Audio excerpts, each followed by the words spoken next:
விவோல இருந்து X27 மற்றும் X27 Pro ஆகிய ரெண்டு புது ஸ்மார்ட் ஃபோன்ல மார்க்கெட்ல அறிமுகப்படுத்தியிருக்காங்க. இந்த வீடியோல Vivo X27 பத்தி டீடைலாக பார்க்கலாம்.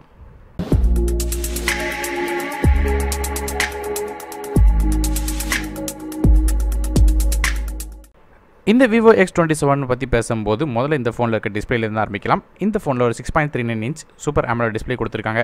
1080p ரெசல்யூஷனோட டிஸ்பிளே 19:5:9 ஆஸ்பெக்ட் ரேஷியோவில் வருது. ஸோ நல்ல ஷார்ப்பான டிஸ்பிளே கொடுத்துருக்காங்க. அது மட்டும் இல்லாமல் ஃப்ரண்ட் சைடில் நமக்கு பார்க்கும்போது எந்த விதமான வாட்டர் ட்ராப் நாச்சோ எதுவுமே கிடையாது. ஃபுல்லாக ஸ்க்ரீன் மட்டும் தான் இருக்குது. ஃபிங்கர் பிரிண்ட் ஸ்கேனர் இந்த ஃபோனோட டிஸ்பிளேல கொடுத்துருக்காங்க. அதாவது in display finger print scanner கொடுத்துருக்காங்க. ஸோ கண்டிப்பாக கேமரா வந்து பாப்பப் செல்ஃபி கேமரா தான் அப்படிங்கிறத நீங்கள் ப்ரெடிக்ட் பண்ணியிருப்பீங்கன்னு நினைக்கிறேன். ஸோ நீங்கள் சொன்ன மாதிரியே பாப்பப் செல்ஃபி கேமரா தான் இந்த ஃபோனில் வச்சிருக்காங்க. அது மட்டும் இல்லாமல் அடுத்ததாக இந்த ஃபோனோட ப்ராசரை பற்றி பேசும்போது இந்த ஃபோன் ரெண்டு டிஃப்ரெண்ட்டான வெர்ஷனில் ரெண்டு டிஃப்ரெண்ட்டான ப்ராசரோடு வருது. முதல்ல இந்த ஃபோனோட ரேம் அண்ட் இன்டர்னல் ஸ்டோரேஜ் பற்றி பார்க்கும்போது 8GB RAM with 120GB internal ஸ்டோரேஜோடும் இன்னும் 256GB இன்டர்னல் ஸ்டோரேஜ் வருது. ஸோ நமக்கு வந்து 8GB RAM with 128 internal storage உள்ள ஃபோனில் வந்து Snapdragon 675 ப்ராசர் கொடுத்துருக்காங்க. ஸோ இது ஒரு 2 GHz ஆட்டோ கோர் ப்ராசர் 11 nm ஃபின்ஃபெட் ப்ராசரில் இது தயாரிக்கிறாங்க. அதுவே வந்து 8GB RAM with 256GB internal ஸ்டோரேஜில் ஃபோன் வாங்கினீங்கன்னா அதில் Snapdragon 710 ப்ராசர் கொடுத்துருப்பாங்க. இது ஒரு 10 nm ஃபின்ஃபெட் ப்ராசரில் தயாரிக்கிறாங்க. இந்த ப்ராசரை பொறுத்தவரையும் 2 GHz Kyro 360 கோர்ஸும் 1.7 GHz Kyro 360 CPU run ஆகுது. கிராஃபிக்ஸ்க்காக நமக்கு Adreno 616 GPU கொடுத்துருக்காங்க.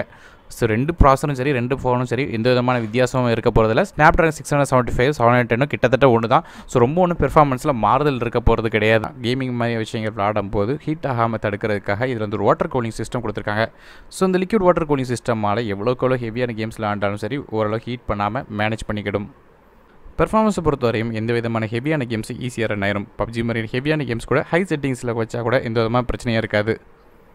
அடுத்ததாக இந்த ஃபோனில் உள்ள கேமரா பற்றி பார்க்கும்போது ரியர் ஃபேஸிங்கில் நமக்கு ட்ரிபிள் கேமரா கொடுத்துருக்காங்க. மொதல் கேமரா ஒரு 48 மெகாபிக்சல் கேமரா. இது ஒரு Sony IMX 586 சென்சார். அதை Redmi Note 7 Proவில் பார்த்த அதே கேமரா.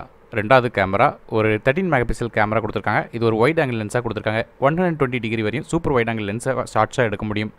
மூணாவது கேமரா ஒரு 5 மெகாபிக்சல் டெப்த் சென்சராக கொடுத்துருக்காங்க. ஸோ இந்த மூணு கேமரா சேர்ந்து உங்களுக்கு வந்து போர்ட்ரேட் மோட் மட்டும் இல்லாமல் பொக்கே மோட் மாதிரி நிறைய ஷார்ட்ஸ் இதால் எடுக்க முடியும். LED ஃப்ளாஷ் சப்போர்ட்டும் இருக்குது. வீடியோ கேப்சரிங் பொறுத்தவரைக்கும் 4K ரெசல்யூஷன் 30 ஃப்ரேம் பெர் செகண்ட்லையும் 1080p footage 60 frame per second வரையும் கேப்சர் பண்ண முடியும். அடுத்ததாக இந்த ஃபோனோட செல்ஃபி கேமரா பற்றி பார்க்கும்போது ஃப்ரண்ட் ஃபேஸிங்கில் நமக்கு பாப்பப் செல்ஃபி கேமரா கொடுத்துருக்காங்க. ஸோ பாப்பப் அப்படிங்கும்போது மோட்டரை செல்ஃபி கேமரா. எப்போலாம் நீங்கள் செல்ஃபி பட்டன் அமுக்குறீங்களோ அப்போ மட்டும் இந்த கேமரா வந்து வெளியே வர மாதிரி விஷயம் வச்சிருக்காங்க. ஸோ இது ஃப்ரண்ட் ஃபேஸிங்காக நமக்கு 16 மெகாபிக்சல் கேமரா கொடுத்துருக்காங்க. இதுலேயுமே வீடியோ கேப்சரிங் பொறுத்தவரை 1080p footage 30 frame per second வரைக்கும் கேப்சர் பண்ண முடியும். இந்த ஃபோனில் உள்ள பேட்டரி பற்றி பேசும்போது இதில் வந்து 4000 mAh பேட்டரி கொடுத்துருக்காங்க. இது சார்ஜ் பண்ணுறதுக்கு நமக்கு 22.5 வாட் சார்ஜிங் கொடுத்துருக்காங்க. ஸோ அதனால் ஃபாஸ்ட்டாக சார்ஜ் ஆயிரும். அது மட்டும் இல்லாமல் சார்ஜிங் போர்ட்டுக்காக நமக்கு USB Type-C போர்ட் கொடுத்துருக்காங்க. இது போக வந்து டூயல் VoLT சப்போர்ட்டாக இருக்குது. அது மட்டும் இல்லாமல் டூயல் பேண்ட் வைஃபை மாதிரியும் சப்போர்ட்டாக இருக்குது. ப்ளூடூத் வெர்ஷன் பொறுத்தவரையும் 5 இருக்குது. 3.5 ஹெட்ஃபோன் ஜாக்கு இதில் கொடுத்துருக்காரு. இன்னொரு ப்ளஸ் பாயிண்ட். ஓஎஸை பற்றி பார்க்கும்போது இதில் Android 9.0 பையில் ரன் ஆகுது. Fun Touch இன்டர்ஃபேஸ் 9ல் வந்து ரன் ஆகிட்டு இருக்குது. கடைசியாக இந்த ஃபோனோட விலையை பொறுத்தவரையும் ரெண்டு ஃபோன்லையுமே 8GB ரேம் இருக்கிறது தெரியும். அதாவது நமக்கு Snapdragon 675 ப்ராசர் அதாவது 128GB உள்ள வெர்ஷனோட விலை வந்து இந்திய மதிப்பில் கன்வெர்ட் பண்ணி பார்க்கும்போது 32,780க்கும் அதே Snapdragon 710 அதாவது 256GB உள்ள வெர்ஷனோட விலை வந்து 36,912க்கும் வந்து மார்க்கெட்டில் வரலாம்னு சொல்லி எதிர்பார்க்கப்படுது. இதெல்லாம் கன்வெர்ட்டபிள் ப்ரைஸ் தான். இந்தியா லான்ச் ஆகும்போது எக்ஸாக்டான ப்ரைஸ் தெரியும்.